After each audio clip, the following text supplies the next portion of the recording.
ഗുരുയരണത്തിലേക്ക് സ്നേഹവന്ദനം. ബത്ലഹേമിലെ ആ പുൽക്കൂട് എന്തൊക്കെ സുവിശേഷങ്ങളാണ് കാലാകാലങ്ങളായിട്ട് ഭൂമിയോട് പറഞ്ഞുകൊണ്ടിരിക്കുന്നത്. നിശ്ചയമായിട്ടും അതിൽ തൃപ്തിയുടെ ഒരു വലിയ പാഠമുണ്ടായിരിക്കും. നമുക്കറിയാം, കഠിനമായ പരുക്കനായ ചില യാഥാർത്ഥ്യങ്ങളിലേക്കാണ് ഉണ്ണി പിറന്നു വീഴുന്നത്. രാത്രി മുഴുവൻ നിറവേറുള്ളൊരു സ്ത്രീയും അവളുടെ ഭർത്താവും ഉള്ളിലെ കുഞ്ഞിന് പിറക്കാൻ ഇടം തപ്പുകയായിരുന്നു. എന്നിട്ടോ സത്രങ്ങളായ സത്രങ്ങളൊക്കെ അവർക്കെതിരായിട്ട് കൊട്ടിയടക്കപ്പെട്ടു. നാണയം കൊണ്ട് കൊട്ടിയാൽ തുറക്കാത്ത ഒരു സത്രവും ഉണ്ടാവില്ല. അതിൻ്റെ അർത്ഥം മിക്കവാറും ഇതായിരിക്കും, ആ ദരിദ്ര ദമ്പതികൾക്ക് അവരുടെ കൈവശം ഒരു നാണയം പോലും ഉണ്ടാവില്ല. എന്നിട്ടും ആ രാത്രിയിലെ അനുഭവത്തെ അവരത്ര ഹൃദ്യമാക്കി മാറ്റി. ഇതുകൊണ്ട് അവരുടെ ജീവിതം തകർന്നു പോകുന്നില്ല. മറിച്ച് അവർ തങ്ങൾ പിറക്കാൻ പോകുന്ന കുഞ്ഞിന് വേണ്ടി കണ്ടെത്തിയ ഇടം ഭൂമിയിലേക്ക് വെച്ച് തന്നെ ഏറ്റവും ചാരുതയുള്ള, ധ്യാനമുള്ള, പ്രകാശമുള്ള ഇടമായിട്ട് മാറി. സത്രങ്ങളിൽ മാത്രമേ മനുഷ്യ കടമില്ലാതെയുള്ളൂ. ഈ പുൽത്തൊഴുത്തിലാവട്ടെ, ഈ പുൽക്കൂട്ടിലാവട്ടെ എത്ര പേർക്ക് ഇടം? സകലമാന ജീവജാലങ്ങൾക്കിടമുണ്ട്, ആട്ടിടയന്മാർക്കിടമുണ്ട്, മാലാഖമാർക്കിടമുണ്ട്. പിന്നെ ആ ജന്മനക്ഷത്രത്തെ തിരഞ്ഞ് ദീർഘയാത്രയ്ക്ക് ശേഷം എത്തുന്ന ജ്ഞാനികൾക്കിടമുണ്ട്. ഏതിടവും സൗന്ദര്യമുള്ളതായിട്ട് മാറും. പ്രശ്നം ഇടത്തിൻ്റേതല്ല. പലപ്പോഴും നമ്മൾ വിചാരിക്കുന്നു മനുഷ്യർ പിറന്നു വീഴുന്ന, വസിക്കുന്ന, വളരുന്ന, കണ്ണുപൂട്ടുന്ന സാഹചര്യങ്ങളാണ് അവരെ മഹത്വം നിർണ്ണയിക്കുന്നത്. നിശ്ചയമായിട്ടുമല്ല. ഏതൊക്കെയോ സമീപനങ്ങൾ, ഏതൊക്കെയോ നിലപാടുകളൊക്കെയാണ് നിങ്ങൾ വസിക്കുന്ന വിനീതമായ ഇടങ്ങൾക്ക് പോലും ചാരുത കൊടുക്കുന്നത്. തൃപ്തിയുടെ ഒരു സുവിശേഷം കൂടി നമ്മൾ ക്രിസ്തുവിൽ നിന്ന് ഗ്രഹിച്ചിരുന്നെങ്കിൽ, കേട്ടിരുന്നെങ്കിൽ. ഉടനീളം ക്രിസ്തു പുലർത്തിയ ഒരു മനോഭാവത്തിൻ്റെ പേരാണ് തൃപ്തി. നമുക്കറിയാവുന്നതുപോലെ ഒരു 12 വയസ്സ് തൊട്ട് അതിൻ്റെ സൂചന കിടപ്പുണ്ട്. 12 വയസ്സുള്ള കുട്ടിക്ക്, 12 വയസ്സ് ഞാൻ ഇടയ്ക്ക് സൂചിപ്പിക്കാറുള്ളത് കണക്ക് പിബർട്ടി ഏജാണ്. കുട്ടിയുടെ ശരീരം പക്വത പ്രാപിക്കുന്ന ഒരു കാലമാണ്. ആ ശരീരം പക്വത പ്രാപിക്കുന്ന കാലം തൊട്ട് തന്നെ കുട്ടിക്കൊരു ധാരണയുണ്ട്, കുട്ടിക്കൊരു കൃത്യമായ പ്രകാശമുണ്ട്. തൻ്റെ അപ്പൻ്റെ അമ്മയുടെ അല്ല, താൻ വസിക്കുന്ന ഇടം തൻ്റെ വീടുമല്ല. എന്നിട്ടും ആ ഒരു അനുഭവത്തിന് ശേഷം ആ 12-ാം വയസ്സിൽ അത് തെളിച്ചത്തോടുകൂടി തൻ്റെ അച്ഛനും അമ്മയോട് പറഞ്ഞ ആ അനുഭവത്തിന് ശേഷവും നമ്മൾ വായിച്ചു കേൾക്കുന്നു, കുട്ടി മടങ്ങിപ്പോയി തൻ്റെ മാതാപിതാക്കന്മാർക്ക് വിധേയപ്പെട്ട് ജീവിച്ചു. അപ്പോൾ നല്ല പ്രകാശമുള്ള മകനാണ്. എന്നിട്ടും ഒരുപക്ഷെ അത്രയും ആ കാര്യങ്ങൾക്ക് അത് ധാരണയില്ലാത്ത തൻ്റെ പാവപ്പെട്ട സാഹചര്യങ്ങൾക്ക് ഈ മനുഷ്യൻ വിധേയപ്പെട്ട് ജീവിക്കുന്നതിന് അർത്ഥം എന്താണ്? എല്ലായിടത്തും അയാൾ പുലർത്താൻ പോകുന്ന ഒരു തൃപ്തിയുടെ ആദ്യ വചനമായിട്ട് വേണമെങ്കിൽ ഇതിനെ ഗണിക്കാവുന്നുള്ള. പിന്നീട് മുതിർന്നു കഴിഞ്ഞപ്പോൾ തൻ്റെ ഭൗതിക സാഹചര്യത്തോടെ ഈ മനുഷ്യൻ തൃപ്തനായിരുന്നു. തൻ്റെ മാനുഷിക, ഹ്യൂമൻ എന്ന് വിശേഷിപ്പിക്കപ്പെടാവുന്ന പരിസരം കൂടിയുണ്ടല്ലോ. അതാണ് പലപ്പോഴും മനുഷ്യനെ അലട്ടുന്നത്. ആ സാഹചര്യത്തിലൊക്കെ ഈ മനുഷ്യൻ ഇതുമാത്രം തൃപ്തിയുടെ ഒരു ശരീരഭാഷയാണ് പുലർത്തിയത്. അയാൾ ശിഷ്യന്മാർ പലപ്പോഴും അത്ര ഭേദപ്പെട്ട മനുഷ്യരായിരുന്നില്ല. അയാൾ പുലർത്തുന്ന പ്രകാശത്തിൻ്റെ ഒരു 10,000-ൽ പോലും പ്രകാശം പുലർത്താനായിട്ട് താല്പര്യമോ ആഭിമുഖ്യമോ ഒരുപക്ഷെ ആ കൃപയൊക്കെ ഇല്ലാതെ പോയ ഒരു ഘട്ടം, ആദ്യഘട്ടം ഈ ശിഷ്യന്മാരിലുണ്ട്. എന്നിട്ടും അത്തരം ഘട്ടങ്ങളിലൊക്കെ ഈ മനുഷ്യൻ ഇവരെ ഡിസോൺ ചെയ്യുകയല്ല ചെയ്യുക, മറിച്ച് ഇങ്ങനെ ചങ്കോട് ചേർത്ത് പിടിക്കുക. ഒരു സുവിശേഷ യാത്രയ്ക്ക് ശേഷം മടങ്ങി വരുന്ന തൻ്റെ ആ ശിഷ്യന്മാരെയൊക്കെ ചേർത്ത് പിടിച്ചുകൊണ്ട് അയാൾ പറഞ്ഞ വാക്കുകളൊക്കെ ഒന്ന് ശ്രദ്ധിക്കുക. സ്വർഗത്തിൻ്റെയും ഭൂമിയുടെയും നാഥനായ ദൈവമേ, ഞാൻ ഇവരെ ഓർത്ത് അങ്ങയെ വാഴ്ത്തുന്നു. ഈ കാര്യങ്ങൾ നീ വിവേകികളിൽ നിന്നും വിജ്ഞാനികളിൽ നിന്നും മറച്ചു വെച്ച് എൻ്റെ കുഞ്ഞുമക്കൾക്ക് വെളിപ്പെടുത്തി കൊടുത്തല്ലോ. ഇതൊക്കെ അസാധാരണമായ തൃപ്തിയുടെ ശരീരഭാഷയാണ്. അസാധാരണമായ തൃപ്തിയെ പ്രസരിപ്പിക്കുന്ന പ്രസാദമുള്ള വാക്കുകളാണ്. ഉടനീളം ആ ക്രിസ്തു ആ തൃപ്തി പുലർത്തിയിരുന്നു. അതുകൊണ്ടൊക്കെ തന്നെ ആ മുഴുവൻ സുവിശേഷത്തിലും ഒരുപക്ഷെ വളരെയേറെ ഹൃദ്യമെന്ന് ഞാൻ എന്ന് വിചാരിക്കുന്ന ആ ഒരു തിരുവചനം എടുക്കുക. യോഹന്നാൻ്റെ സുവിശേഷത്തിനകത്ത് നമ്മളത് വായിക്കുക. ആ വരി ഇങ്ങനെയാണ്: അന്ന് നിങ്ങൾ എന്നോടൊന്നും ചോദിക്കുകയില്ല. പ്രാർത്ഥനയിൽ പോലും ഈ തൃപ്തി എന്ന് പറഞ്ഞ ഒരു പ്രതലത്തെ സ്പർശിക്കേണ്ട, അല്ലെങ്കിൽ അതിലേക്ക് വാതിൽ തുറക്കേണ്ട ഒരു തിരുവചനമായത്. പലപ്പോഴും നമ്മുടെ പ്രാർത്ഥനകളൊക്കെ നമ്മുടെ അതൃപ്തിയുടെ ബഹിസ്ഫുരണങ്ങളാണ്. എന്താണ് നമ്മൾ പ്രാർത്ഥിക്കുന്നതെന്ന് പലപ്പോഴും നമ്മൾ വിചാരിക്കുമ്പോൾ, നമ്മളൊന്ന് പതുക്കെ ഒന്ന് റിവ്യൂ ചെയ്യുമ്പോൾ നമുക്ക് തോന്നുന്നു നമ്മൾ നമ്മുടെ അതൃപ്തിയുടെ ലിസ്റ്റ് ഇങ്ങനെ പലപ്പോഴും, പട്ടിക ഇങ്ങനെ പലപ്പോഴും തമ്പുരാൻ്റെ ഏറ്റു പറഞ്ഞുകൊണ്ടിരിക്കുകയാണ്. പലപ്പോഴും ആവശ്യങ്ങളുടെ പട്ടികയായിട്ട് ചുരുങ്ങുന്നത് കൊണ്ടാണ്. ആവശ്യങ്ങൾ ചോദിക്കരുതെന്നൊക്കെ അല്ലേ ഈ പറഞ്ഞു വരുന്നത്. പക്ഷേ ആവശ്യങ്ങളെ ചോദിക്കാനായിട്ടുള്ള നേരം മാത്രമായിട്ട് പ്രാർത്ഥന തീർന്നാൽ എന്നാ ചെയ്യും? ഇപ്പോൾ സ്വാഭാവികമായിട്ട് പ്രാർത്ഥനയ്ക്ക് ആ ധ്യാനത്തിലേക്ക് പ്രവേശിക്കാനായിട്ട് പറ്റുന്നില്ല. അല്ലെങ്കിൽ ധ്യാനത്തിന് ലഭിക്കുന്ന പ്രകാശം നിങ്ങളുടെ സാധാരണ പ്രാർത്ഥനയിൽ നിങ്ങൾക്ക് ലഭിക്കുന്നില്ല. എന്തിനെക്കുറിച്ചും പരാതി പറയുന്ന മനുഷ്യരെയാണ് നമ്മൾ ചുറ്റിനും കണ്ടുകൊണ്ടിരിക്കുന്നത്. അവർ നിരന്തരം എല്ലാത്തിനോടും പരാതിപ്പെട്ടുകൊണ്ടിരിക്കുക. മനുഷ്യരോട് പരാതിപ്പെടുന്നു, ദൈവത്തോട് പരാതിപ്പെടുന്നു. ആ സെൻ കഥകളിലൊക്കെ നമ്മൾ വായിച്ച് കേൾക്കുന്ന കണക്ക് ഒരു സ്ത്രീ, അവർക്ക് രണ്ട് പെൺകുട്ടികളാണ് ഉള്ളത്. ഒരുത്തി ഈ പപ്പടം വിൽക്കുന്നവളാണ്, മറ്റവൾ പൂക്കാരിയാണ്. മഴ പെയ്യുമ്പോഴേക്ക് ഈ സ്ത്രീ വാവിട്ട് കരയുകയാണ്, എൻ്റെ പപ്പടം വിൽക്കുന്ന മകൾ അവൾ എവിടെ ഈ പറയുന്ന മഴയത്ത് എങ്ങനെയാണ് തൻ്റെ ഇതൊക്കെ ഉണക്കിയെടുക്കുന്നത്? വെയിൽ വരുമ്പോൾ എന്ത് ചെയ്യുന്നുണ്ട്? ഈ സ്ത്രീക്ക് വീണ്ടും കരച്ചില്ല. എൻ്റെ പൂക്കാരി മകൾ അവൾ ചെടികൾക്കൊക്കെ എങ്ങനെ വെള്ളം ഒഴിക്കാൻ പോകുന്നത്? അങ്ങനെ വർഷത്തിൽ 12 മാസം ഈ സ്ത്രീ കരച്ചിലും അവലാതിയിലും സങ്കടത്തിലും പരാതിയിലുമൊക്കെ ജീവിച്ചു. എന്ത് മനോഹരമായ തിരുവചനമാണത്. അന്നും നിങ്ങൾ എന്നോടൊന്നും ചോദിക്കുകയില്ല.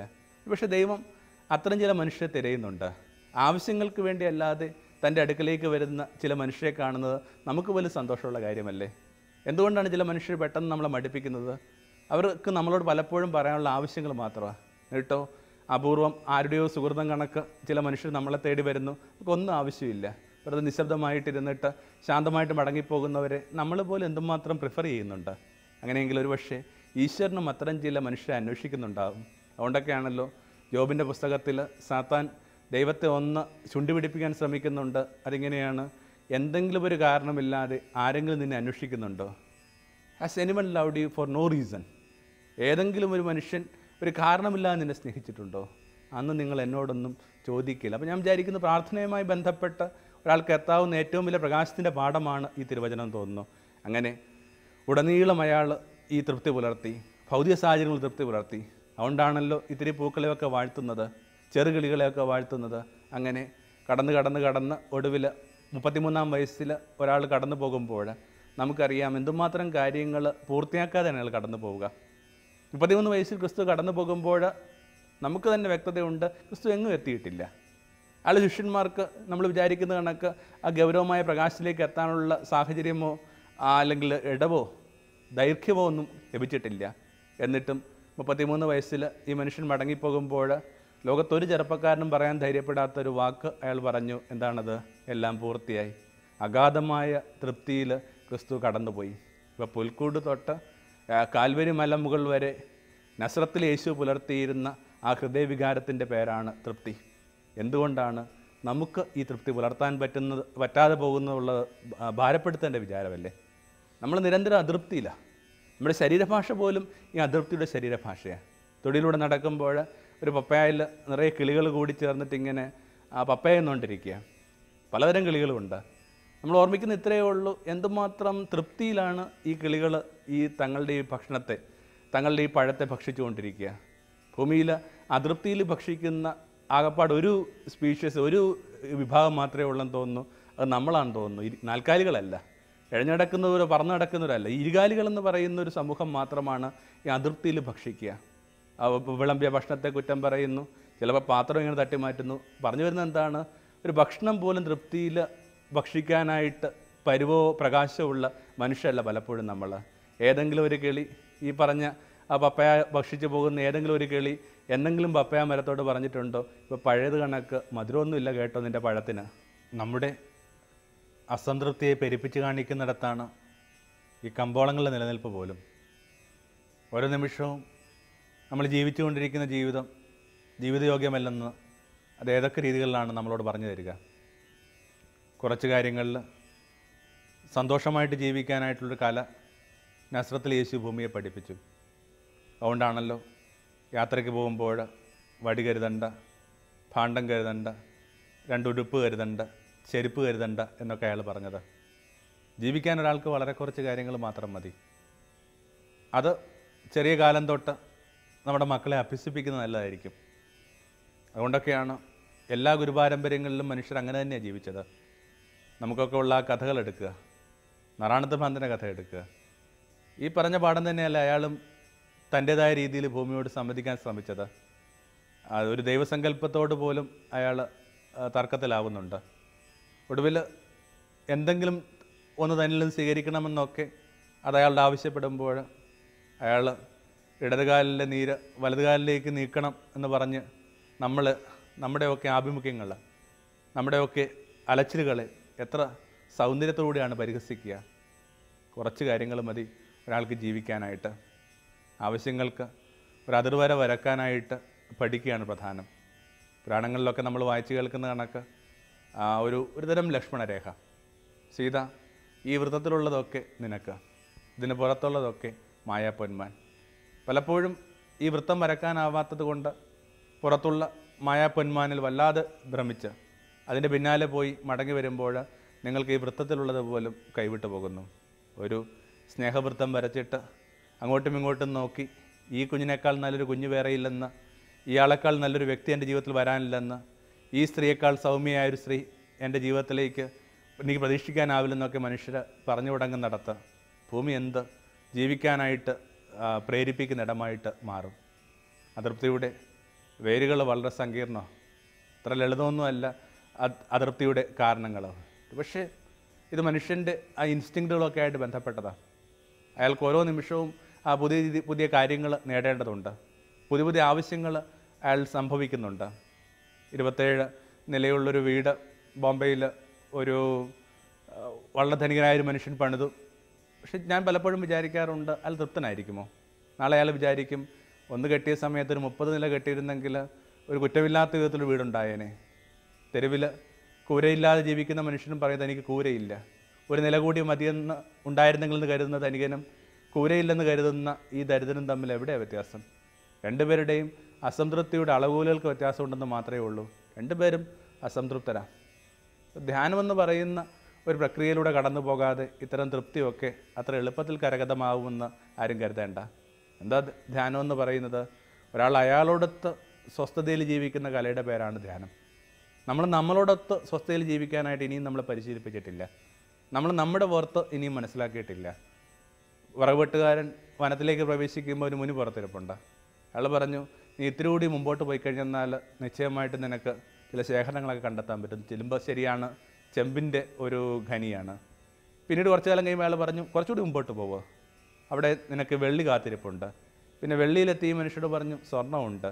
ഒടുവിൽ ആ വിലപിടിപ്പുള്ള വജ്രങ്ങളിലെത്തി കാര്യങ്ങൾ അവസാനിക്കേണ്ടതാണ്. പക്ഷെ അവിടെ എത്തിയപ്പോഴാണ് ഈ പാവപ്പെട്ട വിറകുവെട്ടുകാരനൊരു സന്ദേഹം വരുന്നത്, ഇത്രയുമൊക്കെ കാര്യങ്ങൾ പുറത്തുണ്ടായിട്ടും ഇതൊന്നും വേണ്ടാന്ന് വെച്ചിട്ട് ഇയാൾ എന്തിനാണ് ഈ മരച്ചുവട്ടിൽ ഇങ്ങനെ കണ്ണും പൂട്ടിയിരിക്കുന്നത്? അതുകൊണ്ട് ആ വിറകുവെട്ടുകാരൻ മടങ്ങി വന്നിട്ട് ഗുരുവിനോട് പറഞ്ഞു, ഇനി എനിക്ക് പുറത്തുള്ള ഖനികളോട് താല്പര്യമില്ല, എൻ്റെ അകത്തെ ഖനികളെ കണ്ടെത്താനായിട്ട് സഹായിക്കുന്ന ആ മന്ത്രം എനിക്ക് പറഞ്ഞു തരിക. Teach me meditation. എന്നെ ധ്യാനം പഠിപ്പിക്കുക. ധ്യാനമല്ലാതെ ഇത്തരം നിർമ്മമതയിലേക്ക്, ഇത്തരം തൃപ്തിയിലേക്ക് വേറെ കുറുക്ക് വഴികളൊന്നുമില്ലെന്ന് തോന്നുന്നു.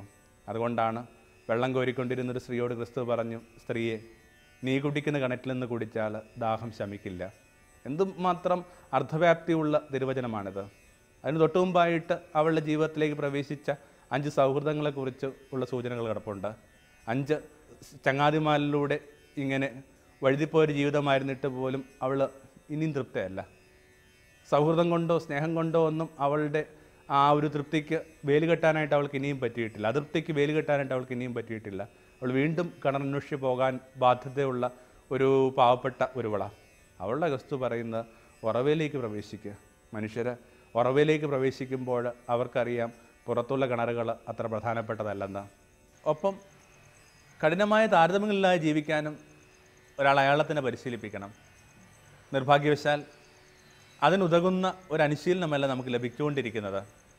ചെറുപ്പം തൊട്ടേ നമ്മുടെ ഈ ചെറിയ ജീവിതം മറ്റാരുടെ ജീവിതവുമായിട്ട് താരതമ്യപ്പെടുന്നു.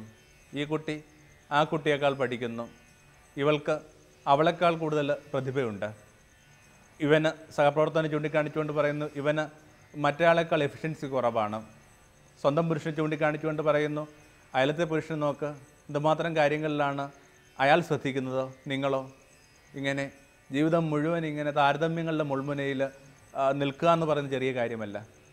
ഈ കഠിന താരതമ്യങ്ങൾ ആവശ്യമില്ലാത്ത വിധത്തിൽ ജീവിതം അതിൽ തന്നെ എന്ത് സൗന്ദര്യമുള്ളതാണ്. ഓരോരുത്തരുടെയും അനുഭവങ്ങൾ, ഓരോരുത്തരുടെയും ജീവിതക്രമങ്ങൾ, ആറ്റിറ്റ്യൂഡ്സും ഒക്കെ അതിൽ തന്നെ എന്തുമാത്രം റിച്ചാണ്. നിങ്ങളുടെ കണ്ണ് നനയുന്ന കണക്ക് മറ്റാരുടെയും കണ്ണ് നനഞ്ഞിട്ടില്ല. നിങ്ങളുടെ കണ്ണ് പ്രകാശിക്കുന്ന കണക്ക് മറ്റാരുടെയും കണ്ണ് പ്രകാശിച്ചിട്ടില്ല. ഇത്രയും വ്യതിരക്തതയോടുകൂടിയാണ് നിങ്ങൾ നിലനിൽക്കുന്നത്, നിങ്ങൾ ഉരുവാക്കപ്പെട്ടത്. അങ്ങനെയെങ്കിൽ ആ താരതമ്യം എന്ന് പറയുന്ന ഘടകം തന്നെ കുറച്ച് അയുക്തിയുള്ള കാര്യമല്ലേ, ഇലോജിക്കലല്ലേ വാസ്തവത്തിൽ? എന്നിട്ടും ഈ താരതമ്യങ്ങളിലൂടെ ഇങ്ങനെ വളർത്തപ്പെട്ടത് കൊണ്ടായിരിക്കണം കുറച്ച് കഴിയുമ്പോൾ നമ്മൾ അതിൻ്റെ ഒരു ഇരയായിട്ട് മാറുന്നുണ്ട്. ബൈബിളിലൊക്കെ ഉള്ള ആ 1-2 സംഭവങ്ങൾ ഈ കാര്യങ്ങളിലേക്കുള്ള കൃത്യമായ സൂചനയാണ്. 1-ാം മണിക്കൂറിൽ വന്നവനും 11-ാം മണിക്കൂറിൽ വന്നവനും ഒരേ നാണയം കിട്ടിയതിൻ്റെ പേരിൽ ആദ്യ മണിക്കൂറിൽ വന്ന ആൾ പരാതിപ്പെട്ട് നമ്മൾ വായിച്ച് കേൾക്കുന്നില്ലേ? എനിക്ക് ഒരു ദിനാറ് കിട്ടിയെന്നുള്ളതല്ല അയാളുടെ പ്രശ്നം. ഈ 11-ാം മണിക്കൂറിൽ വന്നവൻ എന്തിനാണ് ഒരു ദിനാറ് കൊടുത്തത് എന്നാണ് അയാൾ ചോദിക്കുക. അപ്പോൾ യജമാനൻ പറയുന്നുണ്ട്, ഞാൻ കുറേ കൂടി നീതിബോധമുള്ളതായതുകൊണ്ട് നീ എന്തിനാണ് എന്നോട് കലഹിക്കുന്നത്? യൂർസുപുത്രൻ്റെ കഥയിൽ ഇളയവൻ മടങ്ങി വരുമ്പോൾ ജ്യേഷ്ഠൻ പറയുന്നത് എന്താണ്? ഇന്നോളം എനിക്ക് എൻ്റെ ചങ്ങാതിമാരോടൊത്ത് ആഘോഷിക്കാനായിട്ട്, വിരുന്ന് ഭക്ഷിക്കാനായിട്ട് നിങ്ങളുടെ ആട്ടിൻകുട്ടിയെ മാറ്റി വെച്ചിട്ടില്ലല്ലോ. അവൻ മടങ്ങി വന്നപ്പോൾ അവന് വേണ്ടി എന്തുമാത്രം വലിയ ഒരുക്കങ്ങളാണ് നിങ്ങൾ മാറ്റിവെച്ചിരിക്കുന്നത്. അപ്പോൾ ഈ നിരന്തരമായ താരതമ്യങ്ങളിലൂടെ തങ്ങൾ ജീവിക്കുന്ന ജീവിതത്തിൻ്റെ സൗന്ദര്യം നമുക്ക് കാണാൻ കഴിയാതെ പോകുന്നു. അതുകൊണ്ടാണല്ലോ അപ്പം മകനോട് പറയുന്നത്, മകനെ ഈ കാണുന്നതൊക്കെ നിനക്കുള്ളതാണ്. പക്ഷെ അത് അയാൾക്ക് മാത്രം മനസ്സിലാവുന്നില്ല, അപ്പന് മനസ്സിലാവുന്നുണ്ട്. അല്ലെങ്കിൽ ഒബ്ജക്റ്റിവിറ്റിയിൽ കാര്യങ്ങൾ കാണാൻ ശ്രമിക്കുന്നവർക്ക് മനസ്സിലാവുന്നുണ്ട്. ജീവിതം ഇത്രയും താരതമ്യമൊന്നും അർഹിക്കുന്നില്ല. സ്വന്തം ജീവിതത്തിൻ്റെ തൃപ്തി എങ്ങനെയെങ്കിലുമൊക്കെ കണ്ടെത്തുകയാണ് പ്രധാനം. ആലിലെ കണ്ണനെക്കുറിച്ച് പറയുന്ന കണക്ക് ഒരു തള്ളവിരൽ കൊണ്ട് ഈ ഇദ്ദേഹം ഒരു വൃത്തം സൃഷ്ടിക്കുക, കുഞ്ഞൊരു വൃത്തം സൃഷ്ടിക്കുക. അത് കണക്ക് ഓരോരുത്തർക്കും തങ്ങൾ തന്നെ ഒരു ചെറിയ വൃത്തം സൃഷ്ടിച്ച് അതിനകത്ത് സന്തുഷ്ടരായിട്ട് ജീവിക്കാൻ കഴിയുമ്പോൾ എത്ര കൗതുകമുള്ളതായിട്ട്, ചാരുതയുള്ളതായിട്ട്, വിസ്മയങ്ങളുള്ളതൊക്കെ ആയിട്ട് ഈ ചെറിയ ജീവിതം മാറുന്നുണ്ട്. ഡയോജനീസ് തുടങ്ങിയ ആ ഭൂമിയിലെ ചിന്തകന്മാരൊക്കെ പറയാൻ ശ്രമിച്ച സുവിശേഷം ഇതുതന്നെയാണ്. അലക്സാണ്ടറുടെ ഡയോജനീസിന് ഇടയിൽ സംഭവിച്ച ആ കഥ കേട്ടിട്ടില്ലേ? അയാളിങ്ങനെ ഈ വെയിൽ കാഞ്ഞുകൊണ്ടിരിക്കുക. അലക്സാണ്ടർ ചക്രവർത്തി വളരെ വലിയൊരു കുതിരപ്പുറത്ത് നിന്ന് ആഘോഷമായിട്ട് നിലത്തേക്ക് ഇറങ്ങി. എന്നിട്ട് ആ കഠിനമായ ഒഡോസിറ്റിയോട്, ധാർഷ്ട്യത്തോടുകൂടി പറയുകയാണ്, ദാ ഇന്ന് എൻ്റെ പിറന്നാളാണ്, എന്ത് ചോദിച്ചാലും തരാം. അപ്പോൾ ഈ വെയിൽ കാഞ്ഞുകൊണ്ടിരിക്കുന്ന ആ വൃദ്ധം പറഞ്ഞു, എനിക്കൊന്നും വേണ്ടെങ്കിലോ? അവിടെ ഈ മനുഷ്യൻ വിനീതനായി. അങ്ങനെയല്ല, അങ്ങ് എന്തെങ്കിലും എന്നിൽ നിന്ന് സ്വീകരിക്കുക, അതെനിക്ക് സന്തോഷമുള്ള കാര്യമാണ്. ഒരു തരത്തിലും വേണ്ടെന്ന് പറഞ്ഞിട്ടും ഈ മനുഷ്യൻ മാറിപ്പോകുന്നില്ല. അവസാനം ഗുരു പറഞ്ഞു, ഒരു കാര്യം ചെയ്യാവോ? എന്താണത്? വെയിൽ മറയാതെ ഒന്ന് മാറി നിൽക്കാമോ? കാരണം ഈ മനുഷ്യൻ ഈ വെയിലിനെ മറച്ചുകൊണ്ട് നിൽക്കുകയാണ്. ഒരുപക്ഷെ ഭൂമിയിലെ ഇത്തരം തൃപ്തി ജീവിക്കുന്ന മനുഷ്യരൊക്കെ നമ്മുടെ ധാർഷ്ട്യങ്ങളോടും പറയുന്നത് അതുതന്നെയാണ്. വെയിൽ മറയാതെ നിങ്ങൾക്കൊന്ന് മാറി നിൽക്കാൻ പറ്റുമോ? തങ്ങളുടെ നാട്ടിലുള്ളത് മുഴുവൻ വെള്ളക്കാർ കവർ ചെയ്തുകൊണ്ട് പോകുന്നതെന്ന് രാജാവിനോട് പരാതി പറയുമ്പോൾ പണ്ട് നമ്മുടെ നാട്ടിലെ ഒരു നാട്ടുരാജാവ് പറഞ്ഞത് കണക്ക് നമ്മുടെ ഞാറ്റുവേല മോഷ്ടിക്കാൻ ആർക്കും പറ്റില്ലല്ലോ. ഇതൊക്കെ മതി തൃപ്തമായിട്ട് ജീവിക്കാനായിട്ട്. കിളികൾ പഴം തിന്നുന്ന കണക്ക് തൃപ്തിയിൽ നമുക്ക് നമ്മുടെ ജീവിതത്തെ ആഹരിക്കാൻ കഴിഞ്ഞിരുന്നെങ്കിൽ. തമോന്മുഖം ജീവിതം പ്രഭാമയം സന്നിധാനം. തമോന്മുഖം ജീവിതം പ്രഭാമയം സന്നിധാനം.